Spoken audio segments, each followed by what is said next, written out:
Hello? Hi, Jimmy Spicuzza. This is Steve Jewin from MMAmania.com. How are you doing today? I'm doing very well, thanks. How are you? I'm great. I'm glad to talk to you. It's a big fight coming up for you here on August 1st at the Planet Hollywood Casino and Resort, and I assume that's a short trip for you. You're based in Las Vegas, right? Yes, I am. All I got to do is drive down the highway and I'm there, so I don't got to go far. That's got to be feeling good for you right now. It's got to help your confidence going in against Islam Mamedov. It's like a hometown fight. Yeah, it is. You know, I've always got, it's always cool fighting here in town because, you know, I got so many friends in town that come out and support me, so it's always nice to have the energy of the crowd behind you. I'm sure you always appreciate any crowd when you go out there and have a great performance, and you had a really close fight with Benny Madrid at WSOF 19, so talk to us a little about that fight. I know it went to a split decision, but how did you feel about it? To be quite honest, I didn't think it should have been a split decision. I don't know actually how it was a split decision. I mean, I outstruck him on the feet, gave up no takedowns, and I got all my takedowns and ended up every round on top. So I'm not quite sure how they scored it a split decision, but sometimes you get a little hometown favor, and he was from Arizona, so I don't know what happened, but I didn't think the fight was that close. When they said split decision, I was kind of shocked. Yeah, I don't know if everybody agreed with that, but it's the old saying in MMA, never leave it to the judges, and usually you don't. Usually you find a submission and leave no doubt as to who the winner was. Yeah, I try to finish the fights, but you know, sometimes it happens. I mean, you're out there working, but especially as the competition keeps getting tougher and tougher, it becomes harder and harder to put guys away. Absolutely, and Mamedov is certainly a hard guy to put away. He's 11-1 and finished his last fight with a devastating knockout. So, what are your thoughts on Mamedov going into Saturday? You know, I know he's going to be tough. I know what to expect from everybody at this level, but it's not going to be anything I haven't seen yet. You know, he's I would imagine that he's going to try and, you know, he's a submission guy, so he's going to want to take me down and try and wear me out there. But, you know, I've got great training partners and great coaches, and we're prepared for everything. You know, I get to wrestle with collegiate wrestlers every day, and I'm very confident in my wrestling, and I'm been training my jiu-jitsu under Robert Drysdale for a couple of years now, and I'm confident in my ground game as well. So I actually think that, you know, I have more tools and more threats against him than he does against me. He's going to want to take me down, but whether the fight goes to the ground or keeps standing, you know, it doesn't bother me. I know I have the skills to beat him both places. Right. I really don't know that he necessarily would want to play the ground game with you anyway, because, like I mentioned, you've got a record of finding people's necks and getting chokes, so it might not work out too well for him if he tries. No, I don't think it will, but you know, that's the beauty and the challenge. I'm looking forward to it. I'm just basing this off of, you know, looking at all his last fights. He's always in a bit of a hurry to try and, you know, close the distance, you know, throw a couple punches here or there, close the distance, and then try and get it to the ground. I think that's where he's most comfortable. So I'm definitely going to put his chin to the test and put a lot of pressure on him and see how he likes it. So, you know, I've looked over his record and the guys he's fought, and I know that he has not faced anybody like me yet. So I'm really looking forward to it. No, and he certainly hasn't faced anybody with as much experience in World Series fighting as you. This is only his second. This is your fifth fight, I believe, in World Series fighting now. So yeah, it is. Absolutely. And, you know, I've been trained. Go ahead. No, go ahead. No, I was going to say, you know, I have more experience in World Series of fighting, and I've been training alongside, you know, some of the top guys in the UFC for 6-7 years now. So as far as experience, as far as that goes, and what to expect as well, I'm very much looking forward to it. It should be a great fight. It'll open up the action on NBC Sports. So, Jimmy Spicuzza, even though you've been featured on a lot of World Series fighting cards, I feel like there's still a knowledge gap. How did you first get into mixed martial arts? What led you into the sport? To be honest, you know, being a younger kid, I grew up competing in Taekwondo and competition karate. And being a younger kid, I used to watch, you know, the older UFCs of Vitor Belfort and Royce Gracie and think, oh, I want to do that someday. But I never got, you know, I got out of karate and I started playing traditional sports through high school, basketball, running track, things like that.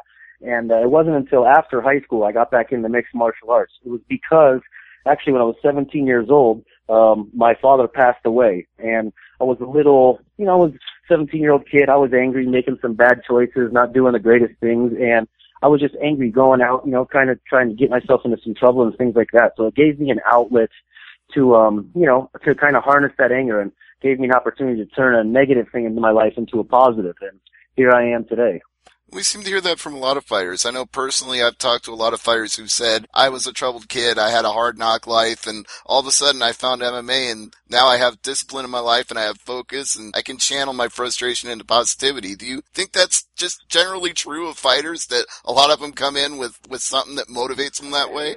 Yes, I think usually, like, I really believe that we're all fighting for something. You know, every one of us, I would say, most of the guys, you know, unless it's been their whole life, most of the guys getting into it, I think, are either looking for something, searching for something, or, you know, trying to get something out, answer some questions about themselves. So I do think it is true, but, you know, the reason that, it's funny because the reason that I started fighting is completely different than the reason that I fight today. You know, I'm not angry anymore. I'm not trying to prove myself to anybody. You know, I'm here to find out what I'm made of, and I know I can compete with the best guys in the world. And now I've just fallen in love with the sport, and mixed martial arts truly has taught me, I feel like, everything I'm going to need to know for the rest of my life. When this chapter of my life is over, I'm confident that whatever I do from here on out, I will be successful, just from all the lessons I've learned from MMA. Well, that's awesome. I love hearing that. I love hearing that people have a roadmap for their post-fighting career, because I always get concerned about that too, because I feel like, you mentioned Vitor Belfort, and he's one of those guys I feel like, wow, he's still around fighting now. Like, he's got to have some sort of plan for what he's going to do when fighting is over, because I don't know if there's that many more years left for him. No, I don't think there's that many more years left for him, but I also think, you know, a lot of guys go the avenue of opening a gym or training people or things like that, and I think it depends on the level of success you have in the sport, you know? I mean, if you made enough money where you can start a new business, or or your name is well known enough where you can open up other avenues and have a gym and things like that, I think it's you know, it makes it much easier if you've had very good success in the sport. But if you haven't, or you never reached the level you thought you would, then I think it's important that you keep that in the, you know, you keep that on the radar the whole time as far as what you're going to do when you're done. Right, yeah. It's obviously easier for somebody with a name like Vitor Belfort or Randy Couture to open a gym, because people are going to flock to a gym just knowing the legend and legacy of a guy like that. But you're building up your legacy. Absolutely. You're on your way there, and I wrote that you're in the mix for a lightweight title shot. You've got enough wins in World Series of Fighting that one or two more in a row, and you could be facing Justin Gaethje yourself. And you've been on a card where he was in the headline fight. So what are your thoughts when you look at that and think about him in the future? Honestly, I'm in this sport because I want to be a world champion. I know I have the ability to be a world champion, and I'm not done until I have become a world champion. I'm not saying when I get there I will be done, but I won't rest until I have a belt around my waist. So I know I'm right there knocking on the door, especially, you know, that's why I'm so looking forward to this fight this weekend, because I have a great opportunity to go out there and show all of the skills that I have that people have yet to even have an opportunity to see. And, you know, only the guys in the gym know what I'm capable of, and now I get to go out there and show it to the world against a tough opponent like Islam. So I'm looking forward to that. And as far as fighting Justin Gaethje, you know, I've watched him a lot. He's been on, you know, something that I thought about since I got into World Series of Fighting, and I want the fight. And after this weekend, I'm going to be right there knocking at the door, if not next in line. So that's another, you know, fighting is all about challenges, and I want those challenges so I can put my skills to the test. And fighting someone like that, going after the belt or being the first person to beat him, would be a great accomplishment, and it's something I know I can do. The other reason I bring it up is, like I said, your fight with Benny Madrid was on that same card where he went out there and had that Fight of the Year candidate by a lot of people's estimation. And the thing that still amazes me, and I've been amazed by Justin Gaethje many times, was just how many times he got hit and didn't drop in that fight. I don't know if that's a road for long-term good health, but man, he's got one hell of a chin. Yeah, he absolutely does. And, you know, I don't think the way that he fights is great for, you know, the longevity of his career, because, you know, you can only take so much damage. He definitely puts on entertaining fights. I was there that night watching that fight, and I was thinking, wow, this is honestly one of the best fights I've ever seen in person. But, you know, I mean, it makes for great fights for the fans, but I think it also depends. You know, I think he's still pretty young, and if he wants to have a long career, I don't think that's the best, in his best interest. But those style of fights also favor him, you know. He's a very tough kid with a strong chin, and he hits hard. So he draws people into his game. At this point in his career, those fights, whereas maybe he wouldn't beat someone on skill, he beats them on sheer toughness. So, I mean, he's definitely, it's definitely no easy task when you go to fight him. I can tell that just by watching. So when you get that shot yourself, hopefully sometime in the next year, year and a half, you know what you're in for already. You may not just want to stand and trade. Go ahead. No, I already know what I'm in for, and I don't want to stand and trade with somebody like that. If you just stand there and trade with someone like that, it really favors him because, obviously it only takes one punch. He's got a great chin and he's got a lot of power. So if you're going to play into his game, it obviously, the odds are in his favor. The odds are already in his favor because he's a hell of a fighter, but then, if you're going to stand there and play his exact game instead of try and actually use your skill and exploit some weaknesses of his, then you have even less chance of winning. Now, speaking about your game, you've mentioned the Robert Drysdale gym and all the training you've done there so far in your career, but what are the things that you've worked on the most, I'd say, in the last couple of fights, or maybe just since the Madrid fight, that they've really helped you shore up on so that there's nothing for Mamedov to exploit?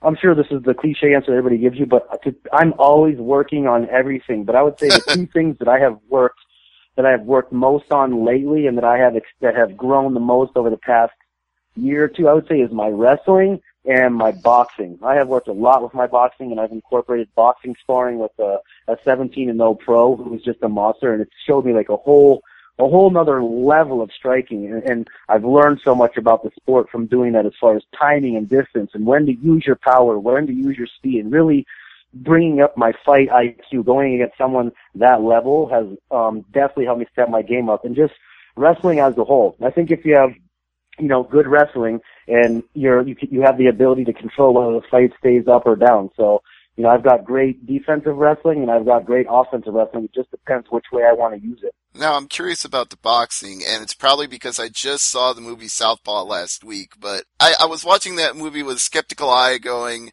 I'm sure this is a great story, but I don't know if boxers actually train this way or not. Have you ever done any exercises where you dodge back and forth underneath a rope the way he did in that movie? Yeah, that absolutely is a drill that boxers use. Oh, okay, so that's authentic then. Accuracy points to Southpaw. I'll give them credit for that. Yeah, a lot of guys do that, and I've done that as well. All right. Well, do you think it's really led to great head movement for you? Do you feel like if Mamedov tries to find you, you're already going to be gone? Yeah, I think, from watching, it's helped so much with timing and distance and footwork and speed that I'm very confident that he doesn't have the footwork to be able to hang with me, to tell you the truth. I've watched his style of fighting. I know the way he fights. He's going to be very flat-footed, trying to close the distance and almost run in at me. And just the way I'm using my angles now, in and out, my footwork, head movement, distance, things like that, he's going to have a very hard time hitting me. So I can't wait. Well, I can't wait either. You get me even more excited about this fight. So what's your weight like right now? What do you usually walk around at before you get ready for the fight? I would say my walk around weight is about 172, 173 pounds.